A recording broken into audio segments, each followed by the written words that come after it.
जय हिंद एवरीवन, स्वागत है आपका बी नेशन 111 के एक नए एपिसोड में, जहां आपके लिए लेकर आते हैं इंडियन डिफेंस की प्रमुख अपडेट्स को। सबसे पहले तो चैनल को सब्सक्राइब करना मत भूलिएगा। आज के अपनी अपडेट की हम शुरुआत करने वाले हैं बेसिकली फ्रांस और भारत को लेकर आई रिपोर्ट के बारे में।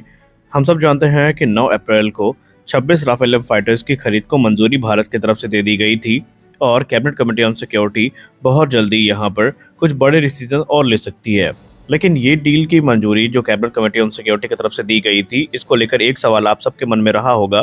कि डील तो क्लियर कर दी गई, लेकिन ऑफिशियल कॉन्ट्रैक्ट फ्रांस के साथ साइन कब किया जाएगा। तो इस पर आज एक बड़ी अपडेट सामने आई है। अगर हम एएनआई ऑफिशियल्स की बात माने तो 28 अप्रैल को फ्रांस के डिफेंस मिनिस्टर की उपस्थिति में भारत और फ्रांस के बीच में ये ऐतिहासिक डील जो कि 26 राफेल एम फाइटर्स की है, ये साइन करी जाएगी। और माना जा रहा है कि 26 अप्रैल के पहले ही जो फ्रांस के डिफेंस मिनिस्टर हैं, ये भारत के दौरे पर होंगे और उनका उद्देश्य सिर्फ राफेल एम की डील को फाइनलाइज करना नहीं होगा, बल्कि और भी अहम मुद्दे हैं जो डिस्कस किए जाएंगे और इसके जर्नी के अंतिम चरण में जो डील है इसको फाइनलाइज किया जाएगा। आपको बताते चलें कि तकरीबन 63,000 करोड़ रुपए की ये डील होने वाली है और ये भारतीय नौसेना के लिए विशेषतः मॉडिफाई किए गए राफेल एम फाइटर्स होंगे और ये डील डिफेंस मिनिस्ट्री के द्वारा साउथ ब्लॉक में जो है वो साइन करी जाएगी। आपको यहाँ पर ये भी बताते चलें कि ये एक गवर्नमेंट टू गवर्नमेंट डील होने वाली है, जिसमें 22 सिंगल सीटर राफेल और 4 ट्विन सीटर वेरिएंट होने वाले हैं, जो कि कॉम्प्रिहेंसिव पैकेज के साथ आएंगे, जिसमें हमें maintenance, logistical support, personal training, indigenous component manufacturing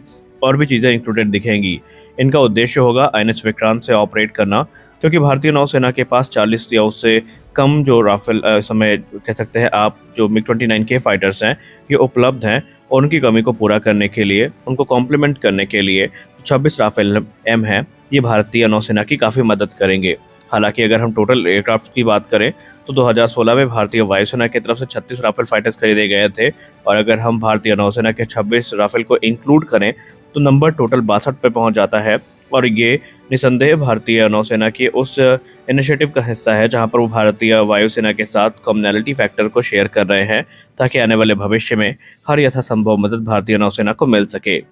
और अगर हम इसमें भारत शक्ति पोर्टल की रिपोर्ट को ऐड करें तो नंबर्स जो अभी हमने 62 के बताए हैं, इसमें आप 40 और ऐड कर दीजिए, यानी 100 प्लस जो एयरक्राफ्ट हैं वो आपको आने वाले निकट भविष्य में देखने को मिलेंगे। क्योंकि भारत शक्ति पोर्टल में हाल ही में कहा गया था कि भारतीय वायुसेना ने भी एडिशनल 40 से 42 जो एयरक्राफ्ट हैं इनको खरीदने की डिमांड करी है, ताकि भारतीय नौसेना वायुसेना को कम से कम समय में ये एयरक्राफ्ट मिल सकें और घटती स्वर्ण की क्षमता से जो वो परेशान है उसका एक तत्काल निवारण हो सके। हालांकि यहाँ पर एक डिबेट भी काफ़ी ज़्यादा कंफ्यूजिंग हो चुकी है कि भारत किसके तरफ जाएगा। क्या 110 फाइटर एयरक्राफ्ट का टेंडर अभी भी अडिग बना हुआ है, उसमें कोई परिवर्तन नहीं हुआ है, या फिर भारतीय वायुसेना का वो विचार जिसके अंतर्गत वो त्वरित समाधान चाहते हैं, उसके अंतर गवर्नमेंट टू गवर्नमेंट डील जो है इसको कंसीडर किया जाएगा, ये तो हमें निकट भविष्य में पता चलेगा। लेकिन रक्षा विशेषज्ञों की बात माने तो उनका मानना है कि अगर आप त्वरित समाधान चाहते हैं तो फिर आपको जो टेंडर प्रोसेस है इससे हट के गवर्नमेंट टू गवर्नमेंट डील की तरफ जाना चाहिए। लेकिन अगर आपका उद्देश्य ये है कि आप राफेल फाइटर्स की लोकल मैन्युफैक्चरिंग करना चाहते हैं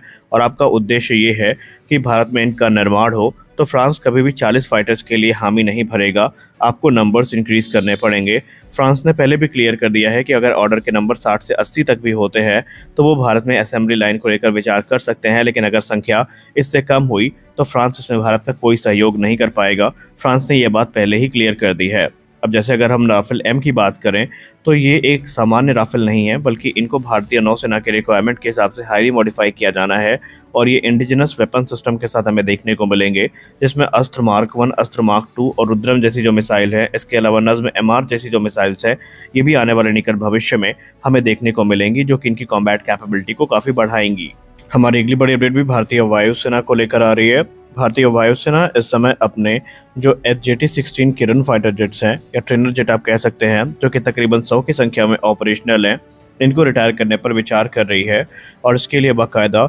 2027 की जो टाइमलाइन है इसको यहाँ पर सेट भी किया गया है। दरअसल ये एयरक्राफ्ट 1968 में इंट्रोड्यूस किए गए थे और ये भारतीय वायुसेना के जो ट्रेनिंग प्रोग्राम में stage two fighter training program होता है उसमें एक महत्वपूर्ण भूमिका निभाते हैं और ये भारतीय वायुसेना और नौसेना दोनों जगह हमें देखने को मिल जाते हैं। लेकिन अब क्योंकि ये अपनी समय अवधि को पूरी कर चुके हैं, इसलिए 2027 तक इनको रिटायर करने पर भारतीय वायुसेना विचार कर रही है। हालांकि ये काम पहले ही हो जाना चाहिए था, लेकिन अभी तक हमारे पास कोई भी जो कंपैटिबल जो इंपोर्ट ऑप्शन था वो अवेलेबल नहीं था। लेकिन अब क्योंकि HJT-36 यशस को एरो इंडिया 2025 में अनवील किया गया है, जिससे हमारी उम्मीदें काफ़ी जुड़ गई हैं और माना जा रहा है कि HJT-36 यशस ही वो एयरक्राफ्ट होगा जो HJT-16 किरण को रिप्लेस करेगा। हालांकि अभी इसका इंडक्शन सर्विस में कब तक होगा इसके बारे में कोई टिप्पणी नहीं की जा सकती है, क्योंकि HAL ने टारगेट तो 2027 का रखा है और हम आशा करते हैं कि वो इस टारगेट में बने भी रहें।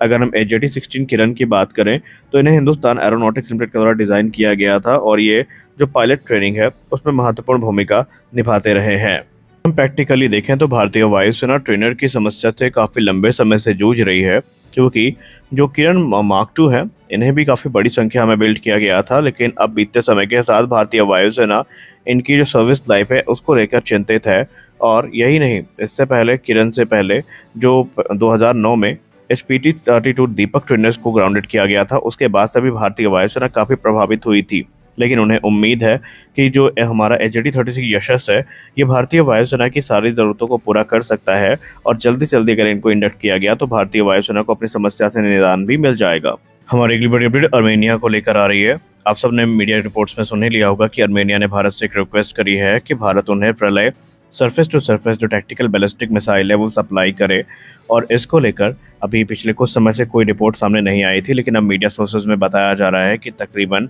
महीनों के डिप्लोमेटिक और स्ट्रेटेजिक डिस्कशंस के बाद भारत के तरफ से उनके इस प्रोग्राम को हरी झंडी दी जा सकती है और भारत अर्मेनिया की उस रिक्वेस्ट को मान सकता है जिसके अंतर्गत अर्मेनिया भारत से Pralay surface to surface tactical ballistic missiles को खरीदना चाहता है। सोर्सेज ये भी इंडिकेट कर रहे हैं कि अगर ये डील फाइनलाइज होती है, जो कि इस समय नेगोशिएशन से गुजर रही है, तो फिर इसमें अर्मेनिया को बहुत ज़्यादा मदद मिलेगी। टाइमलाइन के बारे में स्पष्ट टिप्पणी नहीं की जा सकती, लेकिन अगर हम मीडिया सोर्सेज की बात माने तो आने वाले कुछ हफ्तों में संभावित है कि भारत का रक्षा मंत्रालय इस पर आपको हरी झंडी देता दिखाई पड़े। अगर हम प्रलय मिसाइल की बात करें तो इसे defence research and development organisation यानी DRDO के द्वारा विकसित किया गया है। ये एक कटिंग एज वेपन सिस्टम है जिसे प्रिसीजन स्ट्राइक मिशंस के लिए डिज़ाइन किया गया है, जैसे कि एनिमी के हाई वैल्यू टारगेट्स को डिस्ट्रॉय करना, जिसमें उनके command and control centre, surface to air missile system sites या फिर दूसरे जो हाई वैल्यू टारगेट्स हैं उनको यूटिलाइज कर सकती है। ये मिसाइल एक क्वासी बैलिस्टिक ट्रैजेक्टरी को फॉलो करती है